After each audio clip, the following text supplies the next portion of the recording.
I know I sound like a broken record, but Beware the Batman is easily the most overlooked Batman cartoon of all time.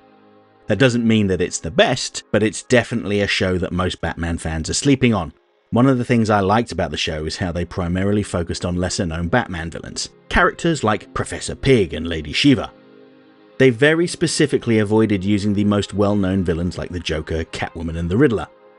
But in the few instances where they did use established Batman villains, they saved them for the conclusion of lengthy storylines. The first well-known villain to be used in the show was the Demon's Head, Ra's al Ghul. Now, before getting too far into this video, I just wanted to address something that I said in my BTAS Ra's al Ghul video. Go ahead and watch that if you haven't seen it already. I've included a link to it in this video's description and the info button in the top right corner. There is a contentious point around Ra's al Ghul, and that comes to the way his name is pronounced. It's widely reported that his name is Arabic for the Demon's Head. However, every person I know that speaks Arabic says it's Ra's al Ghul, and that Raish sounds like Hebrew.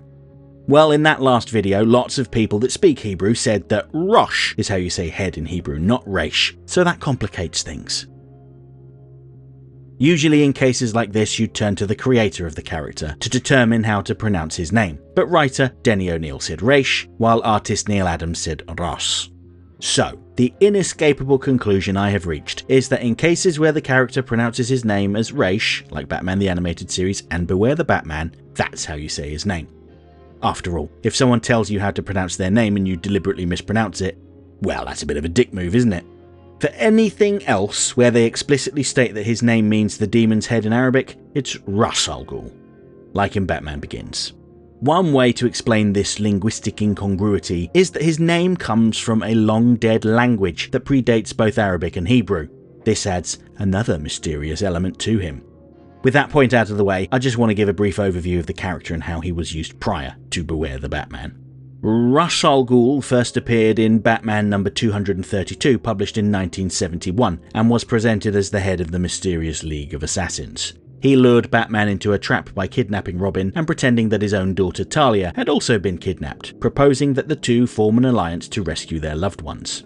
In reality, it was all a ruse to test Batman to see if he was worthy of marrying Talia and becoming Ra's heir.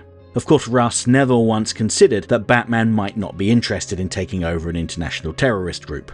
Such was his arrogance. By this point, Ra's was hundreds of years old, his life unnaturally extended by bathing in the waters of the mystical Lazarus pits.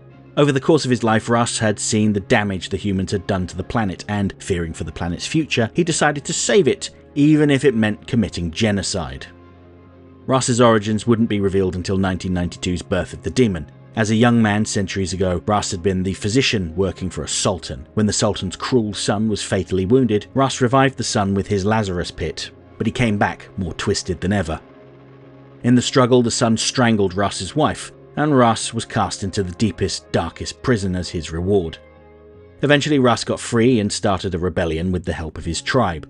They overthrew the vicious sultan, shattering his empire, and destroyed all written records of Ra's work and identity. He took a new name for himself, Ra's al Ghul, the Demon's Head, and ventured off to explore the world. When the time came for Batman the Animated Series to enter into development, the creative team were dead set on using some of the lesser-known Batman villains, including Ra's al Ghul. In fact, director Kevin Altieri only agreed to join the team if he got to work on the Ra's al Ghul episodes. And that's an important point to emphasize. Ra's al Ghul was a beloved character by the creative team, so much so that they didn't really change him very much for the show. Other characters like Mr. Freeze, Poison Ivy and Two-Face went through some pretty radical adjustments. The dramatic reinventions of characters is one of the best things about BTAS. They stripped away decades of convoluted continuity, focused on their strongest points, and added their own elements to create bold new versions of the characters that would later come to be adopted by the comics too. But Raish was mostly unchanged, indicating their reverence for the character.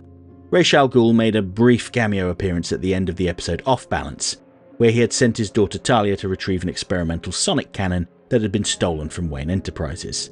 Batman sabotaged the cannon, which foiled Raish's plans, but he swore that the two would meet someday.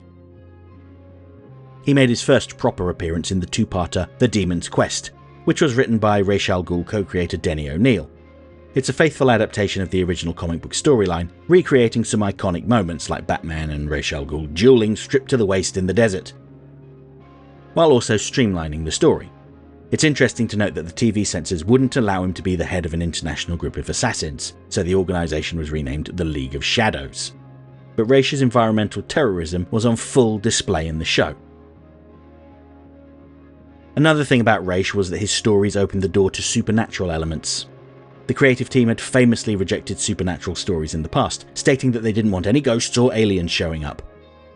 But they agreed that his Lazarus pits were an essential part of the character. This allowed unique storytelling opportunities such as the episode Avatar, where Raish encountered the soul-sucking mummy in an ancient Egyptian pyramid, and Showdown, which was predominantly told in a flashback to the Old West. Similarly, Raish's appearance in Superman the Animated Series The Demon Reborn and Batman Beyond's Out of the Past, one of the series' best episodes, demonstrated the awful lengths Raish would go to in order to extend his life. First, he drained the powers of Superman, a man who had literally saved the whole planet several times by this point, and later assumed control of Talia's body, effectively killing her. The DCAU Ra's al Ghul may have had a point about the alarming rate at which man was destroying the environment, but that didn't excuse any of his actions. At the end of the day, he was a coward, afraid of what might happen when he died, and he didn't care who he had to hurt in order to never find out. A similar comic book accurate version of Ra's al Ghul appeared in Batman the Brave and the Bold. Brave and the Bold was a show that embraced some of the sillier elements of comic books, and that's reflected in their version of Ra's al Ghul's scheme. He planned to fire a fusion missile into the sun, causing massive solar flares which would melt the Earth's ice caps and flood the planet. It took the combined might of the Justice League and the Justice Society to stop him and his battlesuit.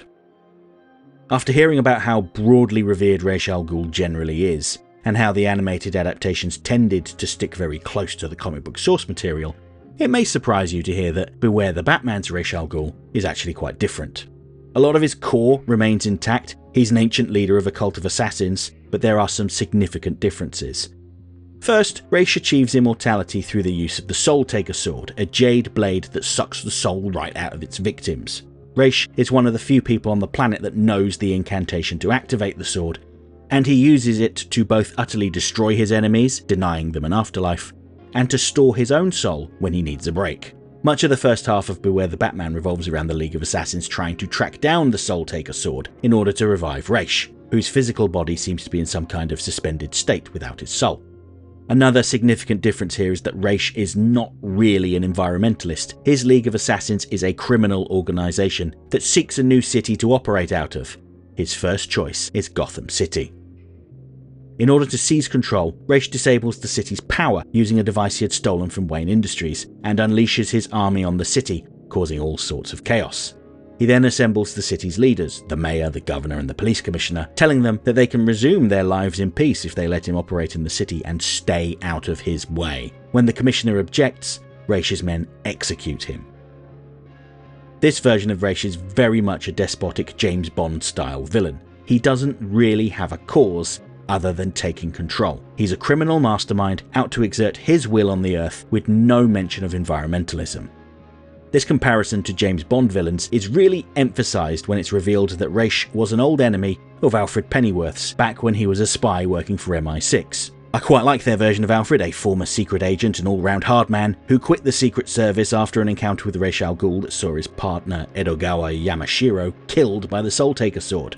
He would go on to be involved in the training of significant figures like Batman, Katana and even Deathstroke. Ra's al Ghul claims that Alfred killed Edogawa and ran away into the night like a coward in an attempt to turn Katana against him, but the reality is that Edogawa chose to sacrifice himself to help Alfred escape. Edogawa faced an impossible choice: betray his best friend or see his family suffer at the hands of Ra's al Ghul. He chose a third option, to sacrifice himself, knowing that his immortal soul would be contained within the sword. Alfred felt tremendous guilt over Edogawa's death, so he swore to look after Edogawa's daughter Tatsu in penance. She grew up to join the CIA and took on the League of Assassins before Alfred hired her as Bruce Wayne's bodyguard, and she eventually became Katana. In this show, Ra's is the sworn enemy of Alfred, not Batman. Ra's sees a lot of potential in Batman, frequently remarking on how impressed by him he is. Raish's centuries of experience mean he is too much for Batman to handle alone. In fact, he's too much to handle even with Alfred and Katana's help. It's worth noting that Talia al Ghul doesn't exist in this show, and Raish has little interest in Batman beyond corrupting him. He isn't looking for an heir, he just wants to prove his superiority over Batman and persuade Katana to kill Alfred. But he did not succeed. While Batman couldn't beat him in a fistfight, he reveals that he had used the Batcomputer to decipher the incantation that activated the Soul Taker sword, specifically the chant that releases the souls, and he summons them to help him defeat Raish. It's ironic that the instrument of Raish's immortality would be used to annihilate him, as the souls drag him down a mineshaft, presumably to his death, as he was never seen again. Beware the Batman's Raish al Ghul is less of an environmental zealot and more of a conventional crime lord. One who just happens to be an immortal and commands a gigantic army of assassins. His motives shift away from preserving the planet at all costs and instead centre on the pursuit of power. He's not waging a war on humanity to save the Earth, he just wants control. This fundamentally changes how we perceive him. This version is undeniably less complex with fewer layers, but he's still an effective threat. The classic Raish is so memorable because he believes himself to be righteous. A man who will burn down civilization for what he sees as the greater good. Above all else, he views himself as a saviour, and despite his extreme methods, he has a point. Beware the Batman's Raish, on the other hand, simply wants to rule, and he'll use ancient mystical forces and a huge army of ninjas to make that happen. This is a completely different kind of villain. Sure, he's not as complex as earlier versions, and it changes a defining aspect of his character, but this is entirely in keeping with Beware the Batman's philosophy on adapting villains. Without his misguided ideals, he's less of a fallen philosopher and more of an immortal gangster that refuses to relinquish control. Some might argue that this makes him less interesting, but I think that it makes him a more direct and immediate threat to Batman. After all, there's no reasoning with someone who isn't pretending to have a noble cause. He's more like a king who refuses to abdicate, a conqueror whose only real concern is maintaining control. He is still the demon's head, just with far less concern for the body beneath him.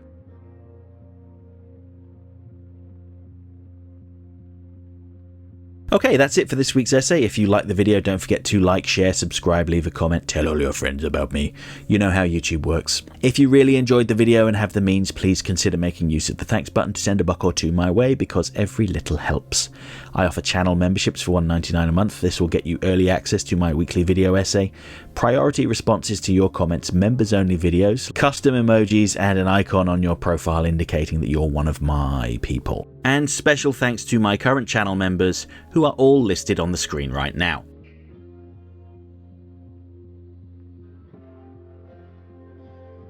Next time, I'll be back on Friday to talk about one of the only villains to be definitively killed off in Superman the Animated Series.